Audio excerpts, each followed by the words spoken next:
नमस्कार साथियों, स्वागत है आपका दिव्यवाणी वाईआरके में।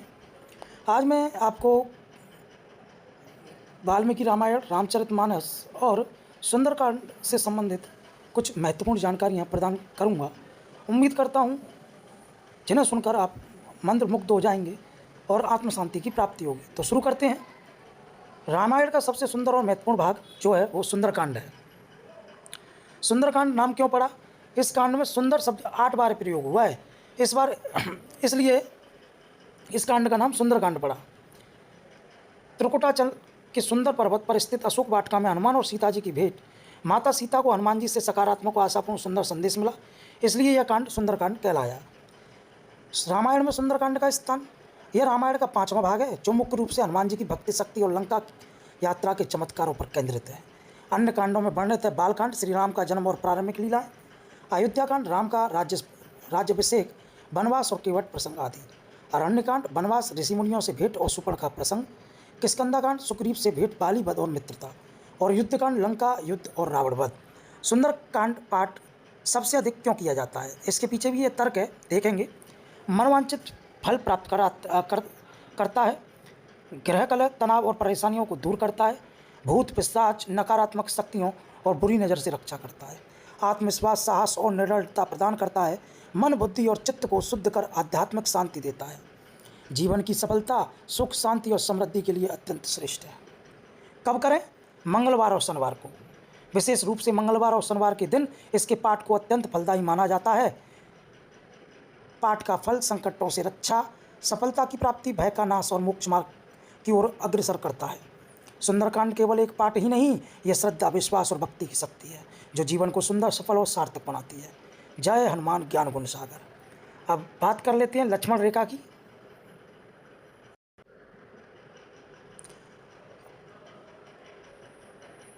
लक्ष्मण रेखा इतना प्रभावशाली और शक्तिशाली थी कि रावण भी उसे पार नहीं कर पाया था। और लक्ष्मण रेखा का यह प्रसंग इतना प्रासंगिक और दिलचस्प लगता है कि लोगों के बीच यह शब्द बोलचाल में काफ़ी लोकप्रिय है। यह जो लक्ष्मण रेखा थी, यह मर्यादा, सुरक्षा, शक्ति की अद्भुत रेखा थी। लेकिन आपको यह जानकर आश्चर्य होगा कि वाल्मीकि के रामायण में लक्ष्मण रेखा का कोई जिक्र नहीं है। यहाँ तक कि रामचरितमानस में भी इसका उल्लेख नहीं मिलता। जानकारों के अनुसार लक्ष्मण रेखा एक कल्पना मात्र है। रामचरितमानस में एक प्रसंग है, कंत समुझ मंद तजहु कुमत ही, सोई न समर तुम ही रघुपति ही, रामानुज लघु रेख खिंचई, सोहनाई नदो अस मनुसाई। यह श्री रामचरितमानस लंका कांड 36 से 9 में उल्लेखित है। लंका कांड में मंदोदरी रावण से कहती है, हे कांत, ये कुतबुद्धि को छोड़ दो, आपका रघुनाथ जी से युद्ध करना शोभा नहीं देता। उनके छोटे भाई ने जरा सी रेखा खींच थी तो उसे आप लांग नहीं सके, ऐसा तो आपका प्रस्तुतत्व है।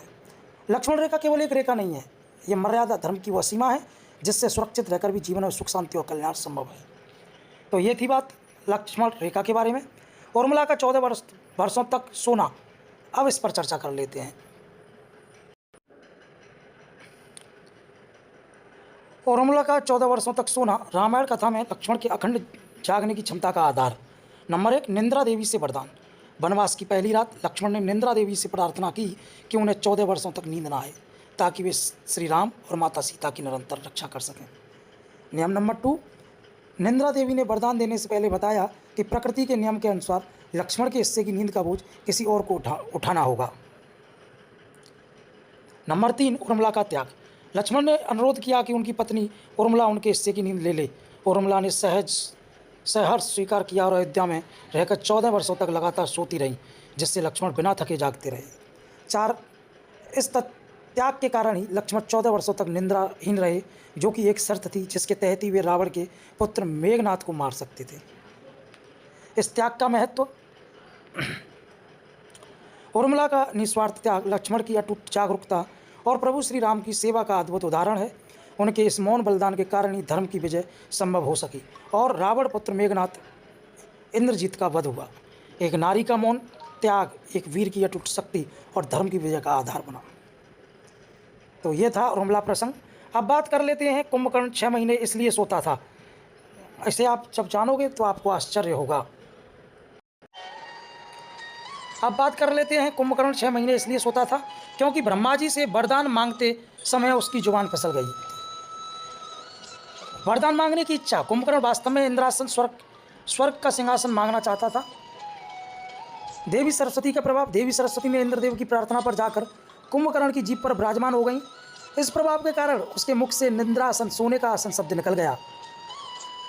वरदान का परिणाम, ब्रह्मा जी ने निंद्रासन शब्द को ही वरदान स्वीकार किया और कुंभकर्ण को सदैव निंद्रा में रहने का वरदान मिला। निंद्रासन सोने का आसन कहलाता है। वरदान में संशोधन। बाद में ब्रह्मा जी ने रावण और विभीषण की विनती पर इस वरदान में संशोधन करते हुए कहा कि कुंभकर्ण 6 महीने तक सोएगा और केवल 1 दिन के लिए जागेगा। कुंभकर्ण 6 महीने तक गहरी निंद्रा में रहता है और केवल 1 दिन के लिए जागता है। उसके जागने वाले 1 दिन में वह अत्यधिक बलशाली और भूख से व्याकुल रहता था, इसलिए उसे बहुत सारा भोजन कराया जाता था। आगे का प्रसंग है भगवान राम की बड़ी बहन शांता। यह शायद आपको अजीब लगेगा, लेकिन राम की बड़ी बहन भी थी, इसके बारे में हम आज जानेंगे। शांता राजा दशरथ और रानी कौशल्या की पहली संतान थी और सभी भाइयों राम, लक्ष्मण, भरत और शत्रुघ्न में सबसे बड़ी थी। देवी शांता वेद, कला और शिल्प में निपुण, अत्यंत सुंदर और गुणवान थी। शांता का जीवन और गोद लेना। अंग देश की राजकुमारी। रानी कौशल्या की बहन वसणी अंग देश की रानी और उनके पति राजा रोमपद की कोई संतान नहीं थी। एक बार मिलने आए वसणी ने मजाक में शांता को गोद लेने की इच्छा जताई, जिस पर राजा दशरथ ने वचन दे दिया। रघुकुल की रीत के अनुसार शांता को अंग देश ले जाया गया और वहाँ उसका पालन पोषण हुआ। कारण मान्यता है कि राजा दशरथ को पुत्र संतान की प्राप्ति तक शांता को गोद देने का निर्णय लिया था, क्योंकि एक पुत्री सिंहासन के उत्तराधिकारी नहीं बन सकती। शांता का वंश देख लेते हैं। शांता ऋषि शुंग, सैननगर राजपूत, एकमात्र ऋषि वंश राजपूत। ऋषि शुंग से विवाह। शांता का विवाह ऋषि शुंग से हुआ था। पौराणिक कथाओं के अनुसार शांता वेद, कला और शिल्प में निपुण और अत्यंत सुंदर थी। वंशज शांता और ऋषि शुंग के वंशज सैनागर राजपूत हैं, जिन्हें एकमात्र ऋषि वंशी राजपूत माना जाता है। पूजा स्थल हालांकि मुख्य रामायण में उनका उल्लेख कम है, लेकिन हिमाचल प्रदेश के कुल्लू में शांता और ऋषि शुंग के मंदिर हैं, जहाँ उनकी पूजा की जाती है। दक्षिण भारत के कुछ क्षेत्रों में भी देवी शांता की पूजा प्रचलित है। कुल्लू हिमाचल प्रदेश, जहाँ शांता और ऋषि शुंग का मंदिर। दक्षिण भारत के कुछ क्षेत्र देवी शांता की पूजा प्रचलित है। शांता त्याग, धर्म, ज्ञान और संस्कृति की प्रतीक है। उनका जीवन भारतीय नारी के आदर्श रूप का अद्भुत उदाहरण है। देवताओं ने बानर और भालू का रूप क्यों धारण किया? रावण के वरदान और देवताओं की लीला। वरदान की शर्त। रावण के पास यह अजय वरदान था कि उसकी मृत्यु केवल मनुष्य या वानर के हाथों से ही हो सकती है, ना कि किसी अन्य देवता या शक्ति से। इसलिए भगवान विष्णु ने स्वयं नर मनुष्य रूप धारण किया, जबकि अन्य देवताओं ने रावण के वरदान को नकल करने के बजाय रावण की शक्ति के स्रोत देवताओं से ही उसका नाश करने के लिए वानर रूप धारण किया। देवताओं का अवतार जो देवता थे जिन्होंने रावण को के समय वानर रूप में अवतार लिया था, उनके नाम इस तरह से हैं। ब्रह्मा की आज्ञा पर देवताओं ने अपने तेज से वानर रूपी पुत्रों को उत्पन्न किया। इंद्र, बाली अत्यंत पराक्रमी और अजय वानर राजा, सूर्य, सुग्रीव वानरों का राजा, धर्मनिष्ठ और राम भक्त, पवनदेव, हनुमान राम भक्ति, अपार बल, बुद्धि और भक्ति के प्रतीक, कुबेर, गंधमदान, शक्तिशाली वानर, युद्ध कौशल में निपुण, ब्रह्मा के अन्य तेज, जामंत एवं भालू, जामवान सहित अनेक भालू योद्धा, ज्ञान और बल के धनी। लक्ष्य, यह रूप बलवान बदलाव इस बात को सुनिश्चित करने के लिए था कि रावण की हत्या उसी प्रकार के रूप में की जाए जिसके लिए उसके वरदान ने अनुमति दी थी, लेकिन वह रूप देवताओं के अंश से उत्पन्न था, जिससे उसकी अमरता और शक्ति का प्रभाव बना रहे। जय विजय की 3 जन्मों की कथा। वैकुंठ लोक, जय और विजय। रावण और कुंभकर्ण अपने पूर्व जन्म में भगवान विष्णु के वैकुंठ लोक के द्वारपाल जय और विजय थे। साप की घटना। एक बार 4 मुनि सनक, सनंदन, सनातन और सनत कुमार भगवान विष्णु से मिलने वैकुंठ आए। भगवान विष्णु के विश्राम के कारण जय विजय ने उन्हें रोक दिया। इससे क्रोधित होकर मुनियों ने जय विजय को श्राप दिया कि वे 3 जन्मों तक राक्षस योनि में जन्म लेंगे और तीनों जन्मों में भगवान विष्णु के हाथों से ही उनकी मृत्यु को प्राप्त करेंगे। जन्म 1। जय और विजय ने श्राप से मुक्ति पाने के लिए भगवान विष्णु के शत्रु बनकर 3 जन्म लेने का विकल्प चुना। राक्षस के रूप में जन्म नंबर 1 हिरण्याकश्यप, दूसरा जन्म रावण कुंभकर्ण, तीसरा जन्म दंतवर्क शिशुपाल। भगवान विष्णु का अवतार हिरण्याकश्यप माने वराह अवतार, नरसिंह अवतार, श्री राम अवतार, श्री कृष्ण अवतार। भगवान विष्णु ने वराह अवतार में हिरण्याकश्यप और नरसिंह अवतार में हिरण्याकश्यप का वध किया। भगवान विष्णु ने श्री राम अवतार में रावण और कुंभकर्ण का वध किया। भगवान विष्णु ने श्री कृष्ण अवतार में दंतवृक्क और शिशुपाल का भी वध किया। तीनों जन्मों के बाद वे पुनः जय विजय के रूप में वैकुंठ लौट आए। काकभुसुंडी एक परम ज्ञानी और राम भक्त ऋषि, जिन्हें लोमेश ऋषि के श्राप के कारण अपना पूरा जीवन एक कौए के रूप में बिताना पड़ा, लेकिन मिला राम मंत्र, इच्छा मृत्यु का वरदान और राम कथा का अपार ज्ञान। भगवान शिव ने माता पार्वती को जिन शब्दों में राम कथा सुनाई थी, जिसे आध्यात्म रामायण कहते हैं, वो कथा एक कौए ने सुन ली थी। उसी कौए का पुनर्जन्म काकभुसुंडी हुआ। राम और रावण युद्ध के दौरान मेघनाथ ने राम और रावण को नागपास में बांध दिया। तब गरुड़ जी आए और अपने तेज से उन्हें मुक्त किया। राम और लक्ष्मण को मुक्त करने के बाद गरुड़ जी को राम के भगवान होने पर संदेह हुआ। नारद, ब्रह्मा और शिव की सलाह पर गरुड़ जी काकभुसुंडी के पास आए। यह घटना काकभुसुंडी झील के किनारे हुई, जहाँ काकभुसुंडी ने गरुड़ जी को रामायण की पूरी कथा सुनाई और उनके संदेह को दूर किया। किसी कारणवश काकभुसुंडी ने लोमस ऋषि पर एक अपमान कर दिया। इस क्रोध होकर लोमस ऋषि ने उन्हें श्राप दिया कि वह कौए के रूप में जन्म लेंगे और अपना पूरे उसी रूप में बताएंगे। श्राप के साथ मिला वरदान। श्राप देने के पश्चात लोमेश ऋषि ने प्रसन्न होकर काकभुसुंडी को राम मंत्र की दीक्षा और इच्छा मृत्यु का वरदान दिया, जिससे वे उसी कौए के रूप में शाश्वत राम भक्त बने। गरुड़ जी को दी सलाह। नारद जी, ब्रह्मा जी, भगवान शिव, नारद, ब्रह्मा से सलाह पर गरुड़ जी ने काकभुसुंडी के पास गए। काकभुसुंडी ने गरुड़ जी को वाल्मीकि से भी पहले राम कथा सुनाई थी। राम कथा के अप्रथम ज्ञाता जिन्होंने शिव जी से सुनी आध्यात्म रामायण को सुनाया और समझाया। श्रापित होकर भी भक्तिमय जीवन, कौए के रूप में रहकर भी अटूट राम भक्ति। राम मंत्र के उपासक लोमेश ऋषि से प्राप्त राम मंत्र की दीक्षा से सदैव राम नाम में स्थिति। इच्छा मृत्यु के वरदानी अपना इच्छा से शरीर त्यागने का वरदान किया। अब बात कर लेते हैं राम सेतु, प्राचीन इंजीनियरिंग का अद्भुत चमत्कार। नल और नील की बुद्धिमत्ता, विज्ञान और आस्था का संगम। प्यूमिस स्टोन का वैज्ञानिक उपयोग। नील और नल, जो कि शिल्पकार विश्वकर्मा के पुत्र थे, वे ज्वालामुखी लावा से बने प्लूमिस स्टोन का चयन किया। ये पत्थर अंदर से छिद्रयुक्त और हल्के होते थे। इनका घनत्व पानी से कम होता था और ये पानी में तैरते थे। नल और नील को इस बात की जानकारी थी कौन सा पत्थर तैरेगा और कौन सा गहराई में स्थिरता प्रदान करेगा, जिससे वे पत्थर को एक विशेष क्रम में व्यवस्थित कर सके।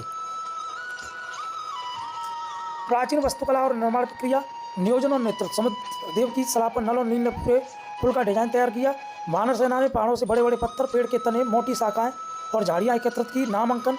मानता है कि हनुमान जी ने पत्थरों पर राम लिखा, जिससे उनमें अलौकिक शक्ति आई और वे डूबे नहीं। संरचनात्मक स्थिरता। नल और नील ने पत्थरों को तोड़कर पुल की नींव तैयार की। कुछ कथाओं के अनुसार ऋषियों द्वारा खींची गई रेखाओं के अनुसार पत्थरों को रखा गया ताकि वे डूबे नहीं। यह संरचना लगभग 30 किलोमीटर लंबी थी और इसे केवल 5 दिनों में पूरा किया गया था, जो प्राचीन काल में एक अद्भुत वास्तुकला उपलब्धि मानी जाती है। फ्यूमस स्टोन को हल्केपन और छिद्रयुक्त संरचना वैज्ञानिक उपयोग। नल और नील की इंजीनियरिंग कुशलता और सटीक नियोजन। राम नाम के नाम वानर सेना की अटूट भक्ति। पुष्पक विमान के बारे में जान लेते हैं। बहुत ही ज़्यादा जानकारी पर वीडियो है। प्राचीन भारत की अद्भुत प्रौद्योगिकी का चमत्कार। पुष्पक विमान की कार्य प्रणाली मन की गति, माइंड कंट्रोल पर आधारित थी, जिसमें चालक के मनोभावों को पढ़कर विमान स्वतः उड़ान भरता था।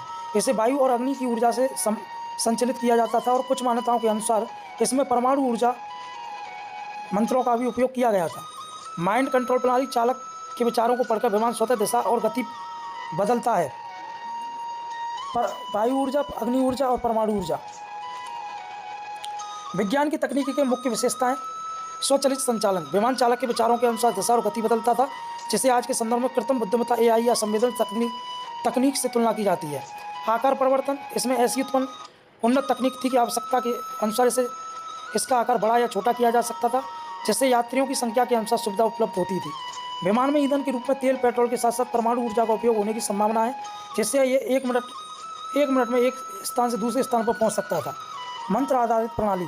इसे चलाने के लिए विशेष मंत्रों का जाप आवश्यक था, जो इसे आधुनिक रिमोट कंट्रोल या कंपन तकनीक के समान बनाता था। आकाश में उड़ान, भूमि पर संचालन, दिन रात या किसी भी मौसम में संचालन योग्य। यह विमान न केवल आकाश में उड़ सकता था, बल्कि भूमि पर भी चल सकता था और दिन रात या किसी भी मौसम में संचालन योग्य था।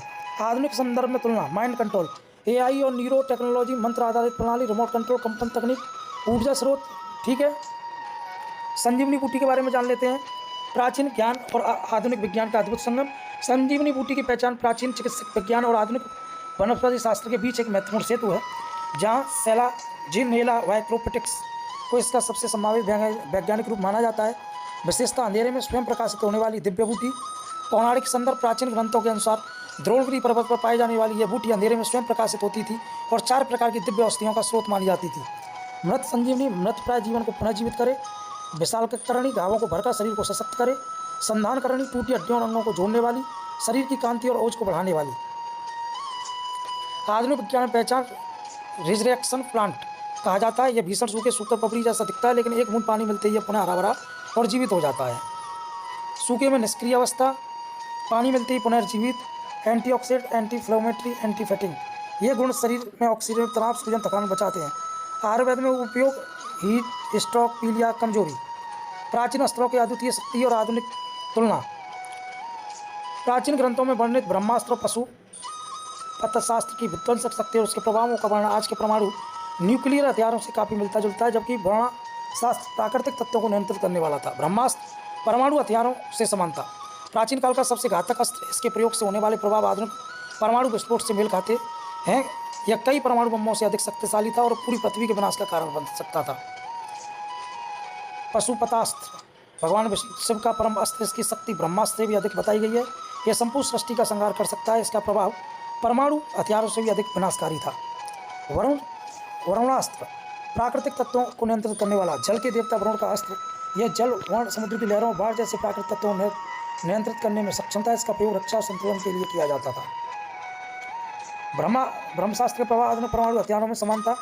प्रकाश और गर्मी, आकाश में सूर्य तेज प्रकाश फैलना, अतिथि विषैले प्रभाव, विनाश क्षमता, दीर्घकालिक प्रभाव। अग्नि परीक्षा का रहस्य। माया सीता का सिद्धांत। भगवान श्री राम को भविष्य में होने वाली स्वर्ण मृग रावण के अपहरण के संकेत मिल चुके थे, इसलिए उन्होंने माता सीता को अग्निदेव को सौंप दिया और उनकी जगह एक माया सीता प्रतिरूप प्रकट हुई। अपहरण और युद्ध। लंका विजय के दौरान युद्ध के समय रावण के पास केवल माया सीता थी, जबकि असली सीता अग्निदेव के पास सुरक्षित थी। अग्नि परीक्षा का वास्तविक रूप। जब लंका विजय के बाद श्री राम ने अग्नि परीक्षा का आदेश दिया तो अग्निकुंड में केवल माया सीता प्रवेश की और अग्नि में समा गई। इसके तुरंत बाद अग्निदेव ने असली माता सीता को सुरक्षित बाहर निकाला और श्री राम को सौंपा। माया सीता अग्नि में समा गई, असली सीता को अग्निदेव ने सुरक्षित बाहर निकाला। आध्यात्मिक अर्थ। इस कथा के अनुसार असली सीता को कोई जहरीली आग नहीं झेलनी पड़ी, क्योंकि वे माँ लक्ष्मी की अवतार थी और अग्निदेव की पूजा करती थी, इसलिए अग्नि ने उन्हें स्पर्श भी नहीं कर सकती थी। अग्नि परीक्षा कोई दंड नहीं थी, बल्कि सत्य और धर्म की स्थापना का दिव्य प्रमाण थी। माता सीता की पवित्रता पर कभी कोई प्रश्न नहीं था।